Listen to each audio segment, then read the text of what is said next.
โทคำว่ามั่งนี่แม่นเรียบร้อยบ่ได้เนาะอันนี้นะหมากันต้องไว้ใส่บ่ได้ใหม่แม่นเนาะบ่ได้แล้วคำต่อมาบ่ได้อันนี้บ่ได้เนาะหมอดกินดีๆรอเนาะ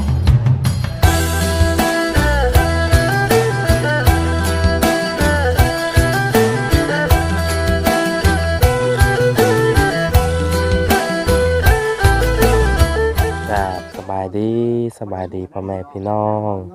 เบิดสุขุสู่คนเนาะยินดีต้อนรับท่านเข้าสู่ช่องบ่าวแสนบ้านเฮาอีกแล้วเนาะพ่อแม่พี่น้องพอๆกับช่องบ่าวแสนมื้อนี้เนาะพี่น้องเนาะทางบ่าวแสนก็ยังอยู่ที่บ้านของบ่าวแสนเองมื้อนี้พี่น้องเนาะ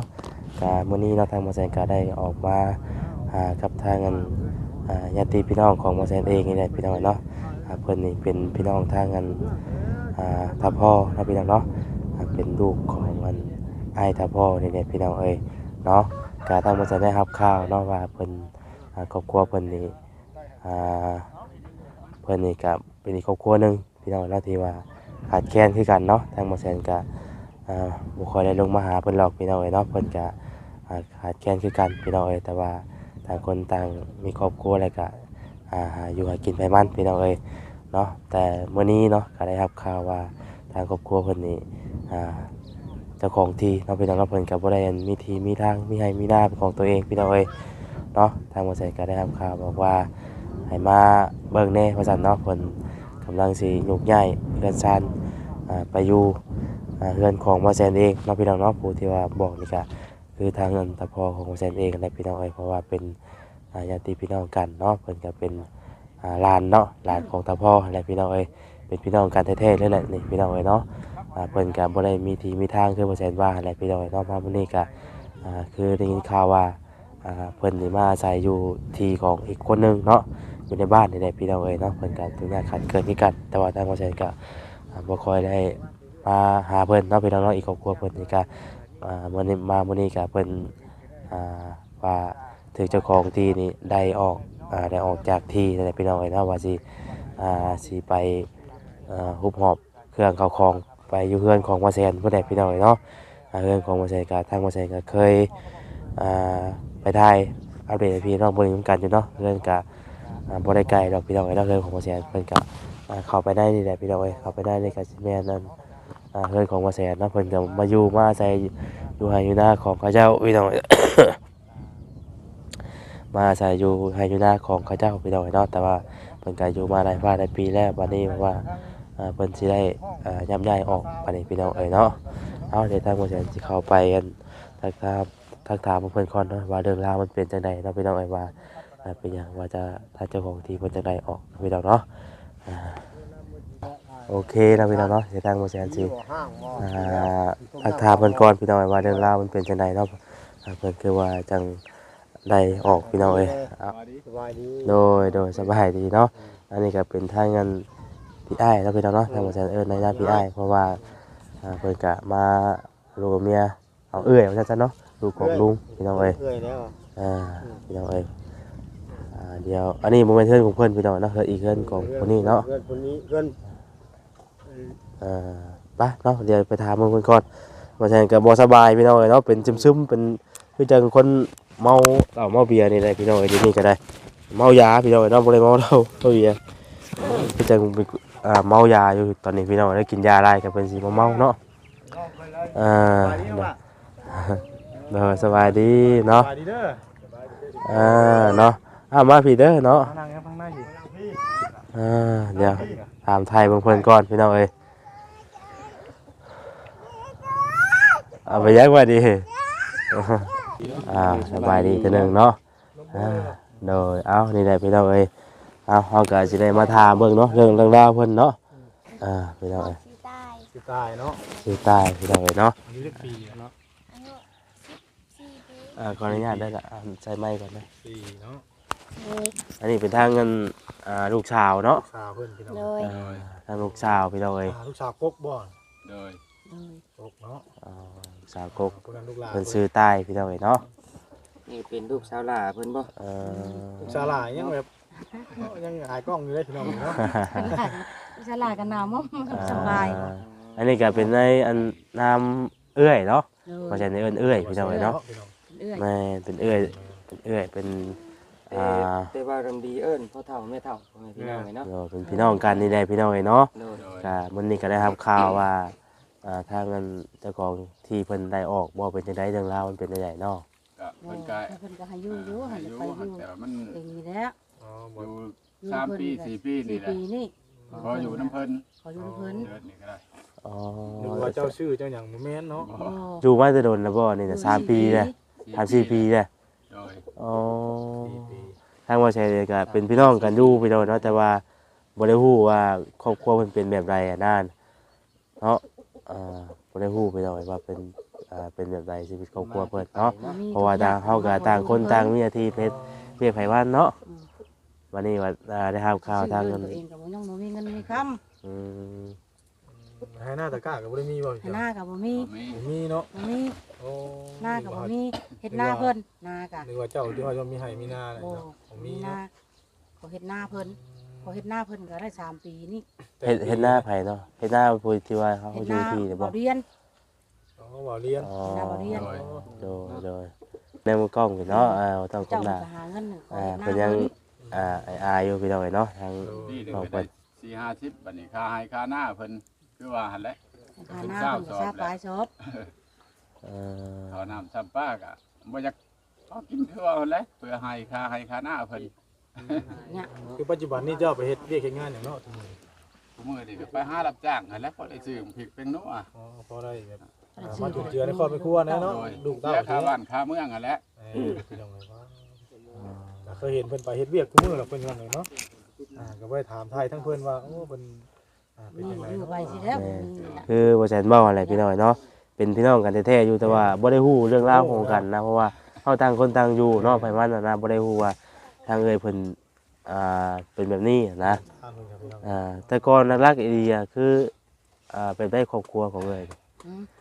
มีให้มีหน้ามีเพื่อนมีชาติเป็นของตัวเองอยู่บ่นี่ มีห นะ น้าก็มีหน้าพ่อแม่ได้มีกะ มาพ่อแม่เพิ่นน่ะเนาะ มีหน้าพ่อหน้าแม่แล้ว บัดเฮือนเด้จ้ะเฮือนนี่ เพื่อนพ่อแม่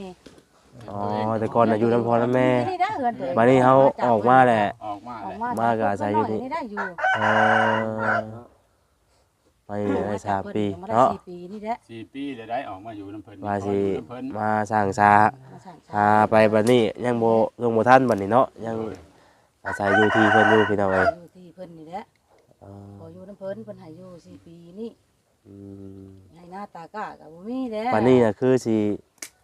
วันนี้มันเอาง่ายๆใช่ว่าเป็นจังขึ้นนี่ว่าคือแบบว่าสิแบบสิย้ายออกบ่นี่ อันใหญ่ไปอยู่เทิง ง่าย เพิ่น ขึ้นอยู่เทึงบัดนี้ เทิง ใหญ่อยู่เทิงเพิ่นก็บ่ได้ไล่หนีบ่ได้หยังหรอกหักจะไป อ๋อ ไปอยู่ดิบัง เฮาอยู่หล่นแล้ว อ๋ออยู่โดนเนาะ แต่เดินตัวเองท่านก็ซื้อแล้วเพิ่นราคาเดินนั้น30,000แต่เพิ่นฮักก็20,000 ยังมื้อนึงยังบ่ทันได้เพิ่น อ๋อตัวนี้มีที่แล้ว เพิ่น โดย อ๋ออยู่หมองใดเนาะทีน่ะ 10,000 อยู่หมองใดก็ทีน่ะ ผมดูนี่นะ อยู่หม้องกึ่งรูนี่บ่ จอดรถที่นี่ กูดูทางลงมานี่ อ๋อ แต่พวกต้านน่ะเด้ โดย 30,000ค่าเดินแต่ว่า ชื่อได้ทีนี่เนาะ จ่ายเพิ่นไป20,000 จ่ายไป20,000 ยายเพิ่น 20,000ข้างอยู่มื้อนึง โดย มีเงินให้เพิ่นโทรเพิ่น เป็นอย่างนี้แล้วเฮ็ดงานทำงานรับจ้างก็แต่ละมื้อก็พอได้ซื้อมาเป็นนัวหั่นแหละ ก็ต้อง เสียน้ำบาทน้ำเมือง อ๋อแล้วมื้อนี้ก็เลยสิพากันย้ายไปอยู่หันบัดนี้เนาะ โดยก็อยู่หั่นก็เสียตัวเก่านี่แหละว่ะ เอาตัวเก่านี่ขึ้นไป เอาตัวนี้ขึ้น โด ไป ย ขึ้นไป ได้มากเลยเนาะ ได้มากนั่นแหละหมดกินน้ำ เก่า แดง นี่แหละทั้งเทิงมันก็เป็นนี่ก็หมอดกินโลกบ่เลย มีแต่เป็นไม้ม่วงอันนี้ก็ได้ เป็นม่วง พี่น้องเลย มันชื่อตัวมันดีก็ทุกอย่างนี่แล้ว อยู่นี่ ปัญหาเจ้าจากปัด มันไป อืมสิว่าจังไดเนาะพี่น้องเอ้ยตั้งใจกันเนาะ เลย อันนี้แต่ว่านำเสนอให้พี่น้องเบิ่งนํกันเนาะท่านใดที่ว่าคิดเห็นก็ช่วยเพิ่นก็ได้พี่น้องเอ้ยเนาะเรื่องที่ทางเพิ่นก็ยังเป็นหนี้เป็นสินอยู่เนาะ โดย กว้างแต่บ่ที่ว่า 10 เมตร 10 เมตรบ่ 10 12 เมตรนี่แหละ ทุกเพื่อนได้ดังนึงเนาะ ได้อยู่หลังนึงนี่แหละ ไล่ลังก็บ่ใหญ่ปานใดแล้วก็ไล่ เออ ซ้ำมื้อเนาะเดี๋ยวนี้แล้วเนาะ ก ซ้ำนี่แหละ พื้นไฟนี่ทั้งเจ้าเอามาเองบ่ พื้นไผ่กับห้องประตู ของประตู อ๋อต่อมาแต่เฮือนมันบ่นี่ ไพ่ประตูแหละก็ใส่น้ำเพิ่น ใช่น้ำเพิ่นไผ่นี่จ้ะมันเป็นของตัวเองเนาะ เออ ของประตูไผ่นี่จ้ะ ประตูนี่คือไผนี่ต่อมาจากเฮือนของพ่อของมาแซนเนาะพี่น้องเนาะแม่นบ่ โดย ไผนี่พี่น้องเอ้ย ใส่น้ำเพิ่น คือ น้ำในใช่หยัง น้ำก็ กลาง ใส่น้ำเพิ่นนี่แหละน้ำช่างเพิ่นนี่แหละ มันมีน้ำสร้างบ่ บ่มี บ่มีบ่ อาบมันจะเพิ่นแล้วบ่ได้ หามมาแต่ช่างเพิ่นแหละ อ๋อสั่งข้าวคุณบ่ โดย เออ น้ำก็หามเอา เพื่อสิหอดกะเมื่อละเถิบอยู่ ก็ไปหาก็จะ เมื่อไหร่ที่ข้า โดย บ่ได้อาบ หาบคือกัน เกี่ยทอดบ่ได้เลยทั้งออก ไปหอดมอหนึ่งแหละค่าดำหน้าอะไรก็เลยไม่ได้ไปเลยเอาน้องอานุช่วยพ่อช่วยแม่ เออแต่ก่อนเนี่ยเพิ่นเคยเฮียนเนาะพี่น้องเนาะแต่วันนี้ออกแล้วเนาะ โดย 2 ปีนี่แหละ 2 ปีแล้วบ่ได้เฮียนต่อเนาะ 2 ปี มันซื้อใต้พี่น้องเนาะ พวกก็ขาดเคินนั่นแหละคือว่าแล้วผม เอ่อลูกนี่2คนเลยเนาะ2คนพี่น้องเอ้ยจักจำไรเนาะพี่น้องทางหมู่แสนก็ได้เนาะบ่จักฮอดอันแล้วสิได้ ว่าพี่น้องเจ้าของมีลูกใหญ่ทุกคนเนาะเพราะว่าอยู่บ้านเดียวกันอยู่ห่างบ่ฮู้เนาะ คนต่างไปเฮ็ดเวียก แม่นแม่นอันนี้ก็ได้รับข่าวทางพ่อแล้วเพิ่นบอกพี่น้องเนาะว่าให้มาถามแน่ว่าซั่นเนาะว่าครอบครัวเพิ่นเป็นจังไดนะเผื่อว่ามีทางเงินผู้ใหญ่เพิ่นเห็นใจเนาะอยากชดช้อยเข้ามาพี่น้องเอ้ย คุณน้อยซื้อได้น้อง บ่สบายทางหัวใจกันเนาะพี่น้องเอ้ย มา บุญมา บุญมาซื้อบุญมาเลยนี่เออ สบายช่วงมื้อเลย แต่ผู้ใหญ่ก็ยังบ่สบายกันพี่น้องเลยวัดเป็นอายุโอ้ยว่ะ ลมมันหนาวเนาะ มันบ่แม่นยามมันหนาวมันก็หนาวมันเลยกลายเป็นวัดเป็นไหนเบิดแหละ แต่ถ้าเงินน้องลาเพิ่นเฮ็ดหยังจากซุมื้อนี่ ก็อยู่บ้านอยู่เฮือนนี่แหละบ่ได้เฮ็ดหยัง อยู่เฮือนบ่ เบิ่น ได้ หัน เฮ็ กะ ด ไป เนาะ ตักน้ำช่วยพ่อช่วยแม่ตักน้ำมาใช้ อ๋อ จะได้โตบ่มีก็ไปหาตักหามาบัด ซอยพ่อซอยแม่นึงเข้าห้องน้ำได้เนาะเอาน้องเขาได้บ่ โดย อืม มีอย่างนั้น นี่ขึ้นไปอยู่อันน่ะเฮือนนั่นน่ะทางอันน่ะพ่อว่าแสนนี่บ่ โดย โดย ไปอยู่ท้าสาม คือ พุ ขึ้ ก นไป แล้ว พักอยู่หั่นก่อน อ๋อสิไปพาอยู่เฮือนก่อนเนาะ ได้ถามมันว่าย่ายหลังนี่ขึ้นไปปุ๊บอยู่อันน่ะที่เจ้าของ โดย เนาะมามั่งอันน่ะหลังนี่อีกก็หลายมื้อหลายวันเติบเด้นี่เนาะ โดยดอกมันอันนั้นเมื่อเลยนะเป็นใบม่วงคือว่าแหละปุ๊บลูกน้ำจะมี ถือว่ายาวถือว่าสายพื้นสายไฟ เพื่อนในเพื่อนนี่แม่ว่าหาเองบ่ได้เนาะ โดย น้องช่วยแน่อัน ซอยนี่บ่ ประตูช่วยแน่พาพี่นี่กับประตูแน่ชื่อช่วย ซอยตาไม่ดีอันนั้น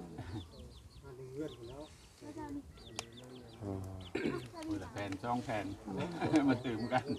ถ้าพื้นสายไฟนี่กับประตูแน่ช่วยน้ำมันนี่ได้ถูกยากกะมันคำกับมันขาดเกินนี่แหล้วมันมีกับน้องช่วย ไปขึ้นไปเร็วของทั้งน้องทั้งพ่อทั้งแม่อยู่เนาะ โดย อ๋อยังไปบ่ได้พี่น้องเลย ปัดสิไปทางนางบัด ป้าทั้งนึง ป้าทางหนึง อ๋อ บ่ได้ไป ในใจคิดไว้ว่าจะไปหาทำงานทั้งอย่างเลยเนาะ โดย หาเงินมาซอย ไปกัน หาเงินมาสร้างครอบครัวว่ะ อ๋อในใจเนาะเดี๋ยว เดือดออก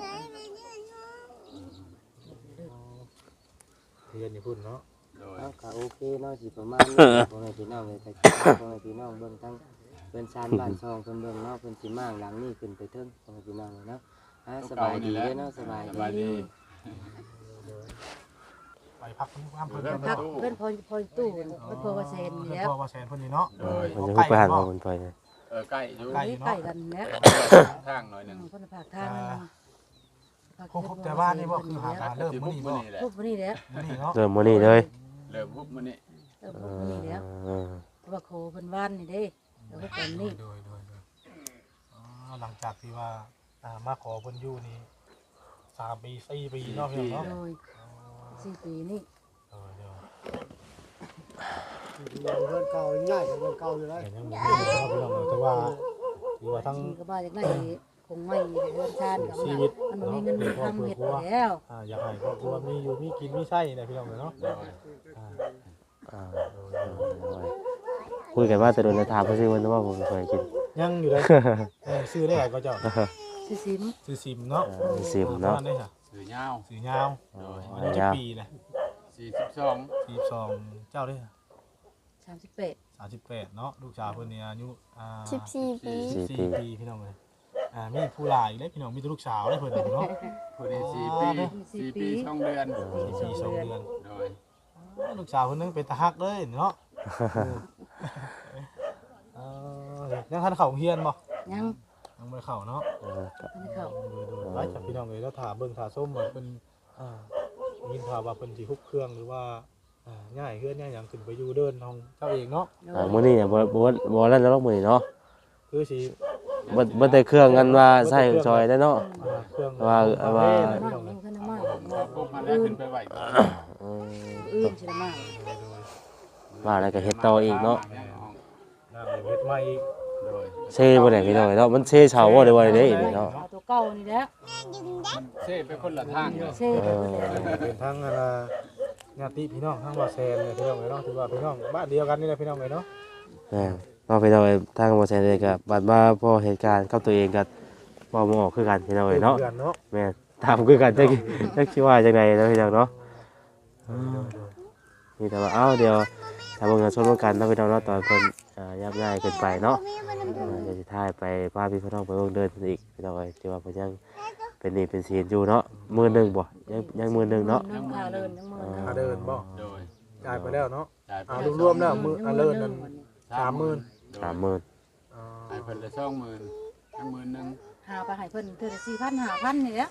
ถึงได้20,000นั่นน่ะ ได้ ก็ได้ 20,000บ่ได้ให้บัดเดียวหลาย ปี ปี แล้ว แล้ว เนาะ สิเลย หลายปี ปี แล้วเนาะ เติมแล้ว3 ปีเลย 3 ปี 3-4 ปี สี่ นี่ ปี แหละ นี่ได้สิเลยจ้ะ ยังบ่ได้หายเพิ่นหมด ยังบ่ให้เพิ่นหมด ได้แค่1,000-2,000นี่แหละ อยากกินนมอยากกินนมไปหลายๆยังบ่ได้ออกนมบ่ โดย สูงมาได้จำนี่เนาะพี่น้องเนาะถ้าเบิ่งถ้าส้มกันบัดขึ้นไปเบิ่งเลินเพิ่น แม่น เพิ่นทุกเครื่องของขึ้นเนาะพี่น้อง โดยเพิ่นก็กำลังสิฮุบเข้าคลองอยู่พี่น้องเอ้ยพี่น้องเอ้ยอ้าวสบายดีว่าจิตเนาะสิคิดคือกันโดยเพิ่นฮุบเครื่องมาเลยแม่นว่าจิตเอ้ยเนาะ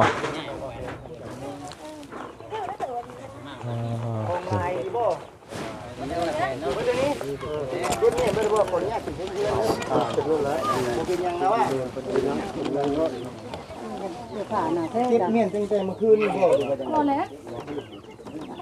กันนั่งมันเด็กพวกมันนี่เด็ก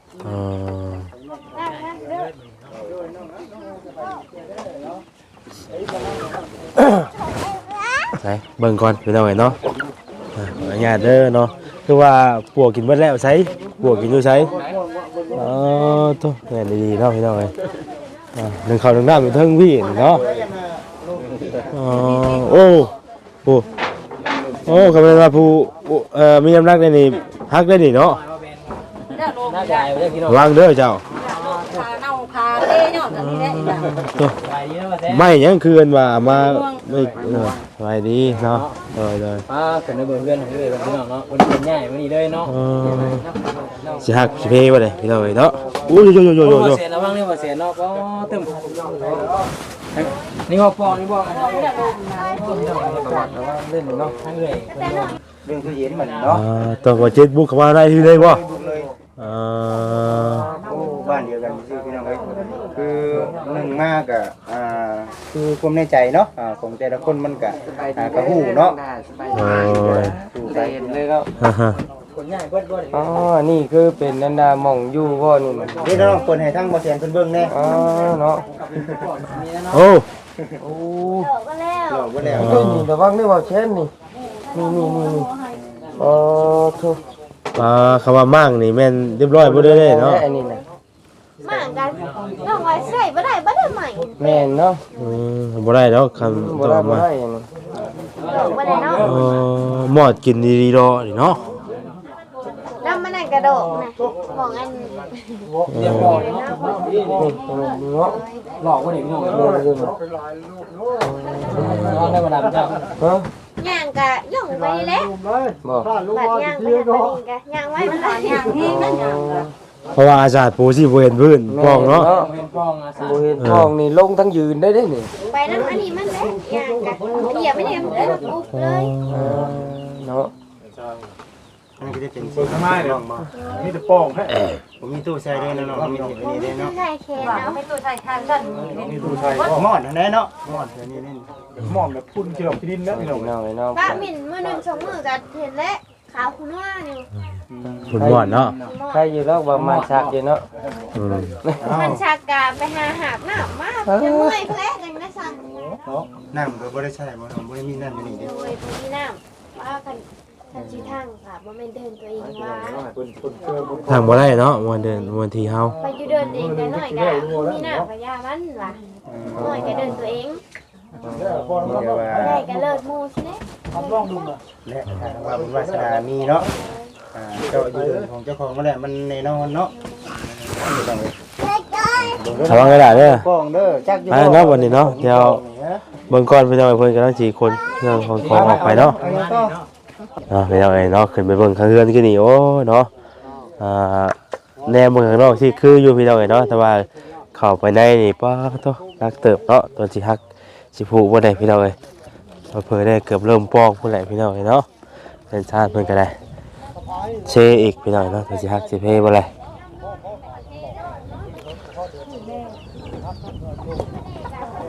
นี่เครื่องเพิ่นพี่น้องเอ้ย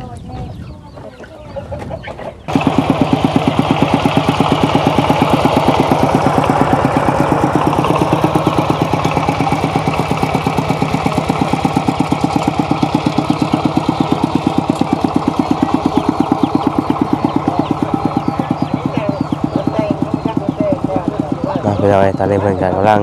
ขนของขึ้นไปนะพี่น้องเนาะเมื่อไหร่เมื่ออยู่เพื่อนของมอแซนเมื่อไหร่พี่น้องเอ้ยเนาะจังได๋ชีวิตคนเฮาพี่น้องเอ้ยเนาะแต่สิว่าจังได๋ทางมอแซนก็ได้บ่ไกลไปเลยดอกพี่น้องเนาะย่างขึ้นไปนี่ก็ฮอดแล้วเนาะแต่ว่าทางลงมามีแต่ลมรถไถซื่อพี่น้องเนาะรถใหญ่ลงมาบ่ได้แม่โอเคแล้วพี่น้องเนาะตอนนี้ก็ขึ้นมาฮอดเลินของอันเอ้ยเพิ่นมาเป็นจังว่าใช้อันตะค่าใดเดินอ๋อตาม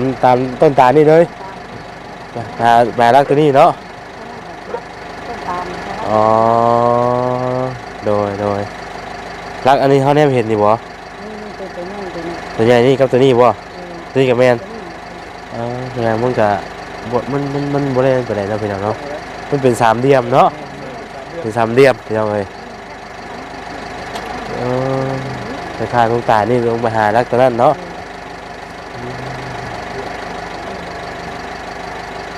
มันดูตรงนี้ 30,000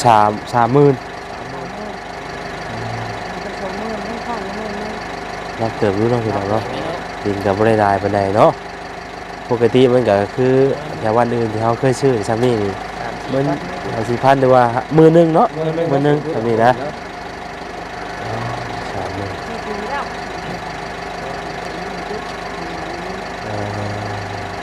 จุกจับมีใบตะดอกตะดินให้คักแน่บ่ท้องคักแน่บ่ยังวันเฮ็ดเนาะใบตะดินก็ต้องต่างหากเนาะพี่น้องเอ้ยนี่ตะคานู่นนี่นะนี่เนาะตะคานู่นนี่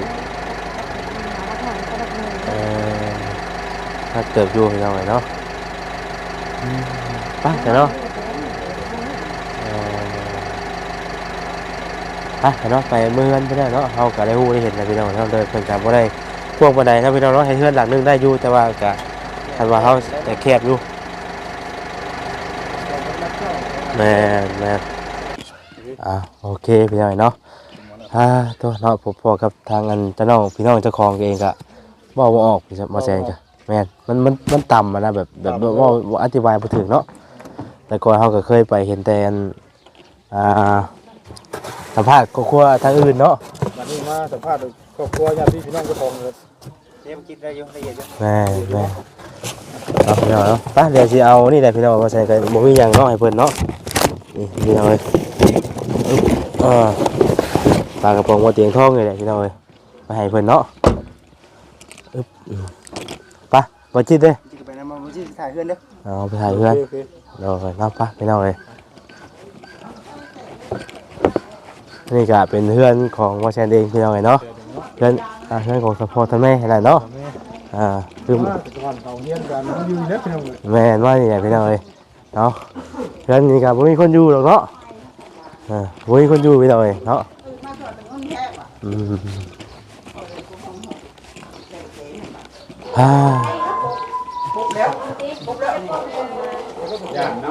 มาร้านกินเงินกินข้าวเอ้าเนาะคือว่าใช่บาทนี่เนาะร้านกินเงินกินข้าวก็เอาปลากระเอากระปลากระป๋องได้ไปให้เนาะมาแจกไงเนาะกลายเป็นแจกเป็นเตียงขนาดเตียงเลยเตียงทองอีกแล้วทองพูเราเตียงเนาะโด่งลังเตียงเลยเราไปทางใดกับพูเนาะง่ายมองง่ายมองอยู่มองเช้ากับมุ้ยยังไม่เราแซงกันเนาะพี่น้องเอ้ยมีแต่ปลากระป๋องแล้วมาผักมาต้อนเนาะเลิกได้แล้วเอาไว้กินเนาะจักป๋องนี่บางคำบางคนพี่น้องเอ้ยแบ่งกันกินเนาะ2 4 6 8 10 14ปองพี่น้องเอ้ยเนาะบอกเลขได้เลย เพื่อนใหม่เนาะ เฮือนใหม่ บอกเลขว่าบอกเลข เอาก็เลขป่าได้เนาะ เลขปลาไม่ชอบว่าชื่อเลขปลาเราเลขปลา เนาะ ที่ ถ้าสิช่วยเพิ่นแบบใดพี่น้องเนาะคือว่าแต่ว่าเนี่ยเรามาพบพ่อกับทางพี่น้องเจ้าของเองว่าอย่างบ่เป็นคือว่าได้เนาะมีแต่ว่าเอาชูต่อไปเนาะง่ายมามื้อนี้เนาะนี่ก็สิมาอยู่เฮือนของทาแม่เองมาอยู่เฮือนของทาแม่พี่น้องเนาะซ้ามันเป็นมาก มากเฮือนตอนนั้นมาแล้วก็เฮ็ดตอนนั้นแล้วเนาะแต่มันบ่ไกลพี่น้องบัดนี้เนาะมาขึ้นมาอยู่นี่ก็ใกล้อยู่บัดนี้เนาะสะดวกสบายแน่เนาะแต่ว่ายังเสียที่แต่ว่ายังโมแมนดินเจ้าของเต็มที่แล้วว่าได้กะยังเป็นหนี้เป็นสินมันอยู่นี่บ่เพิ่นยังบ่ทันได้เฮ็ดใบตลอดตีนบ่ยังเลยเนาะยังบ่มียังบ่มีใบตะดิน ให้เงินเพิ่นก็ยังบ่ทันได้พอ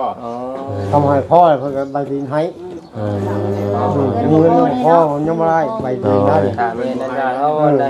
เบิดนี่แม่นได้ใบตะลินบัดเนาะเฮ็ดไร่เนาะทำให้จุ๊บแบบให้ใบดินบ่ เนาะพี่น้องเอาจะสำหรับปลากระป๋องนี่ก็เป็นทางเงินแม่ได้ตาพี่น้องเนาะเพิ่นว่าฝากเงินมาทางบ่แสนซื้อไว้เนาะไว้อันแจกยายครับทางพ่อพี่น้องกันแหละพี่น้องเอ้ยเนาะก็ที่เดินมาแล้วมื้อนี้เนาะก็แจกไปได้ครอบครัวเติมอยู่พี่น้องเนาะผู้ใด13ปองเนาะแบ่งกันกินซื้อแม่น3แก๊สเนาะแต่ว่าสิเบิดแก๊สนี่แหละพี่น้องเนาะยังอีก2แก๊สบัดนี้เนาะอย่าเอาไปแจกต่ออยู่เอาถ้าก็เท่านั้นเด้อบัดนี้เด้อเด้อเนาะก็จังได๋ก็ขอให้โชคดีวันนี้พี่น้องเอ้ยก็สิได้ขอตัวจบคลิปแล้ววันนี้พี่น้องเอ้ยเนาะโดยเนาะเนาะโอเคพี่น้องเอ้ยเนาะก็ตอนนี้ก็ได้ย้ายมาอยู่เรือนท่าพ่อพี่น้องเอ้ยเนาะสู่ข้าวซะก่อนพี่น้องเอ้ยเพราะว่าเพิ่นก็บ่มีหม้องอยู่หม้องเช่าแล้วเนาะมาง่ายมากกะสิได้ปลูกเงินปลูกชาติมาซะก่อน3วันที่เดือนตอนนั้นแล้วก็จังสิไปอยู่พี่น้องเอ้ยเนาะมันก็สิมาอยู่เรือนของตาพ่อทาซะก่อนพี่น้องเอ้ยเนาะสำหรับมื้อนี้ก็ทางว่าท่านใดเนาะคิดเห็นอยากซอยครอบครัวของทางพี่น้องทางบ่แซนเข้ามาก็ซอยเข้ามาได้พี่น้องเอ้ยเนาะทางบ่แซนก็ยินดีคือกันพี่น้องเอ้ยครอบครัวเพิ่นก็เป็นครอบครัวนึงเนาะที่ว่าตัวอย่างขาดแคลนพอสมควรอยู่พี่น้องเอ้ยเนาะเรื่องราวของเพิ่นก็บ่มีดินมีรอยเป็นของตัวเองเนาะพี่น้องเนาะบ่มีหยังเลยมาอาศัยอยู่ที่ดินของผู้อื่นพี่น้องเอ้ยมื้อนี้เพิ่นก็ไว้ให้ย้ายออกไปเพิ่นก็ย้ายไปพี่น้องเอ้ยเนาะสำหรับมื้อนี้ทางบ่แซนพี่น้องไปก่อนเด้อพบกับ2บ่แซนในมื้อต่อไปเนาะก็สิได้กล่าวคำว่าสบายดีเด้อทางบ่แซนเองก็บ่สบายพี่น้องเอ้ยมื้อนี้ก็ได้เนาะ